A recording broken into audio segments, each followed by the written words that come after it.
खुलुमबाय दैमारि बड' निउसनिफ्राय गोजोन फुंबिलिनि बयनिसिमबो गाहाम हामग्लायनायखौ जासिहरनायजों लोगोसे दिनै गोदान भिडिअ लानानै फैलायबाय। नोंथांमोना भिडिअखौ जोबजासिम नायगोन होनना मिजिंथियो। फैदो दानिया खौरांफोरखौ खोनासंदिनि। दानिया नोंथाङा डिजेल इन्जिननि गारि बायनो सानदोंब्ला एसे साननानै नायग्रोदो।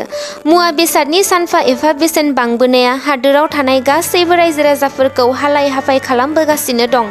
थिग बेबायदिनो रायजो राजाफोरा माखासे जेंनाजों सहायनांनाय समावनो मिरु हान्था मेला बिफाननि मोनसे गिदिर थिरांथा लानायखौ नुनो मोन्दों। दानिया हादोरनि सिङाव गासैबो डिजेलजों सालायजाग्रा गारिनि बेसेनखौ सिगांनिख्रुइ 10% बारायनाय जासिगोन।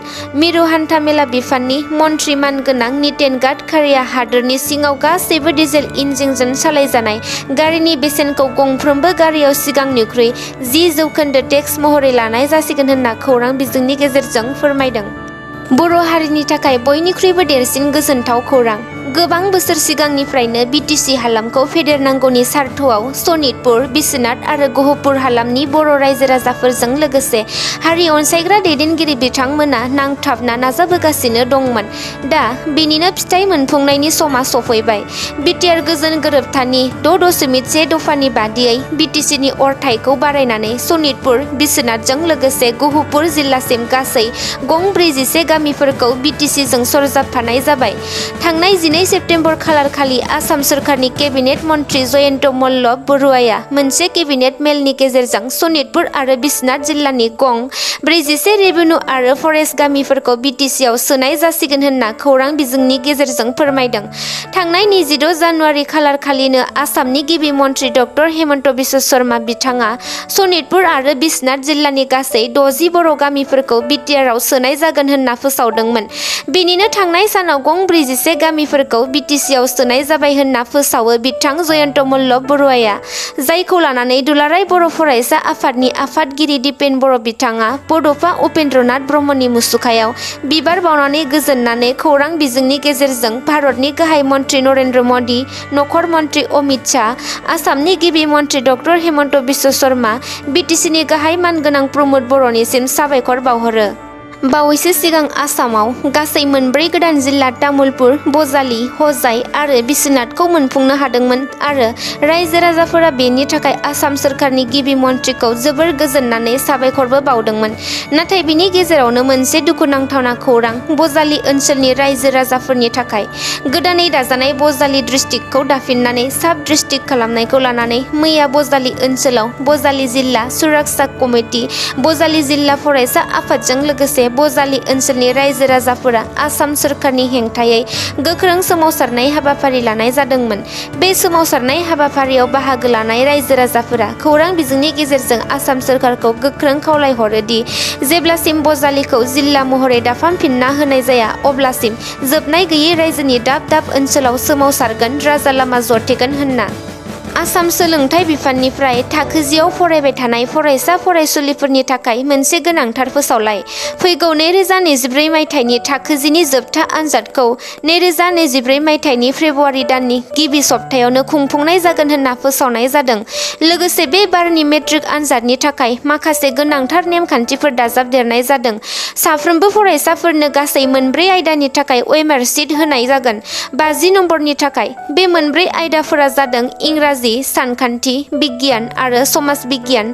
बेफोर गासैबो आयदायाव 1 नम्बरनि गासै 50 सोंनाय थागोन, जायखौ वेमार शीटआव लिरनो नांगोन।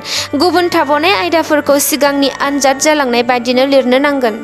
BTCनि बायजोआव थानाय बर' रायजो राजाफोरनि थाखाय मोनसे गोजोनथाव खौरां।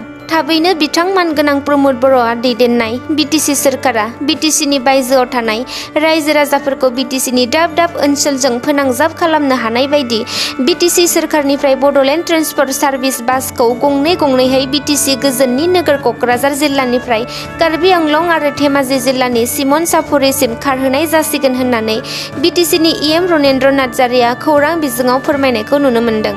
थारैनो BTCनि ओनसोलखौ BTCनि बायजोआव थानाय बर' सुबुंफोरजों फोनांजाब खालामना लाखिनो हायोब्ला बर' हारिनि गेजेराव खौसेथि, बिदा-फंबाय सानलायनाय बायदिया अरायबो गोजोर थागोन होनना खौरां बिजोङाव फोरमायो बिथां EM रनेन्द्र नार्जारीआ।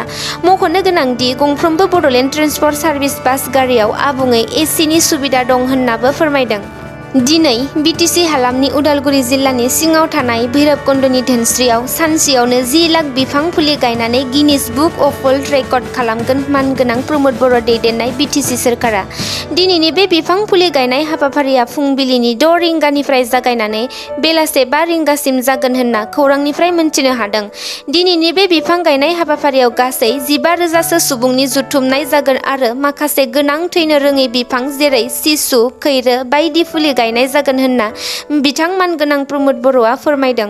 आरोबाव लोगोसे बे दिनैनि बिफां गायनाय हाबाफारियावनो आसामनि गिबि मन्त्रि डक्टर हेमन्त बिश्व शर्माखौ बेलासिनि 3 रिंगायाव फैगोन होननानैबो खौरां बिजोङाव फोरमायनायखौ नुनो मोन्दों। सनितपुर जिल्लायाव 3 बर' लाइमोनफोरखौ गान्जानि फालांगि खालामनाय दायाव हमनाय जादों। मोनसे स्रोद खौरांनिफ्राय ढेकियाजुलि पुलिस बिफाना मिन्थिनो मोननानै ढेकियाजुलियाव 2 केजि गान्जाजों लोगोसे 3 बर' लाइमोनफोरखौ हमनो हायो। खौरांनिफ्राय मिन्थिनो मोननाय बादिब्ला हमजानाय 3 बर'फोरा उदालगुरि जिल्लानि माजबाद ओनसोलनि सन्तुष बसुमतारी, भिकसिं मोसाहारि आरो मंगल नार्जारी होनना मिन्थिनो मोननाय जादों। बिसोर 3 बर' लाइमोनफोरा गान्जाखौ अरुणाचलनिफ्राय लाबोनाय समावनो पुलिस बिफाना हमनो हायो होनना खौरां बिजोङाव फोरमायो।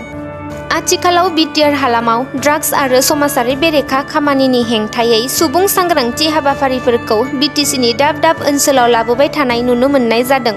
थिग बेबादिनो मैया ड्राग्स आरो समाज बेरेखा खामानिनि हेंथायै बरिमाखा दख'रा एबसुआ सांग्रांथियारि हानजा सुरनाय हाबाफारि लादोंमोन। बाक्सा जिल्लानि बरिमाखा दुलाराय बर' फरायसा आफादनि बानजायनायाव मैया बड'फा गोजोरथियारि मावथांखि सोलायनाय मावफारिनि लोब्बाजों ड्राग्स आरो समाज बेरेखा खामानिनि हेंथायै बरिमाखा ओनसोलनि फरायसुला फरायसुलिफोरखौ लानानै मोनसे सुबुं सांग्रांथियारि हानजा सुरनाय हाबाफारि लादोंमोन। बे हाबाफारियावनो बाक्सा जिल्ला बर' थुनलाइ आफादनि गाहाय नेहाथारि पेमेन्ट देउरिया बाहागो लानानै बे हानजा सुरनाय हाबाफारिखौ बेखेवनानै होयो। लोगोसे बे हाबाफारियावनो ओनसोलनि गोबां मेलेमजिबि सुबुंफोरा बे हाबाफारिखौ जाफुंसार खालामो। आरोबाव रायजोआव जाख्ल'नायनि दायाव सासेबाव हमजाबावबाय। आसाम सोरखारनि CM भिजिलेन्स आरो एन्टि कारापसननि दोलोआ दरं जिल्लानि मंगलदैयाव आबाद बिफाननि मावख'गिरिखौ हमबाय होनना मिथिनो मोननाय जादों। मख'नो गोनांदि आसाम सोरखारनि CM भिजिलेन्स आरो एन्टि कारापसननि हानजाजों गोबां आसामनि सोरखारारि मावथिफोरा हमजानायनि उनावबो बेबायदि रां जाख्ल'नाय हाबाफारिया जोबनानै थाङाखै। दिनैनि खौरांफोरा एसेनोसै। भिडिअखौ नायनानै मोजां मोनदोंब्ला नोंथांमोना अन्नानै लाइक, शेयार, कमेन्ट आरो साबस्क्राइब खालामनानै होदो। गोजोन्थों।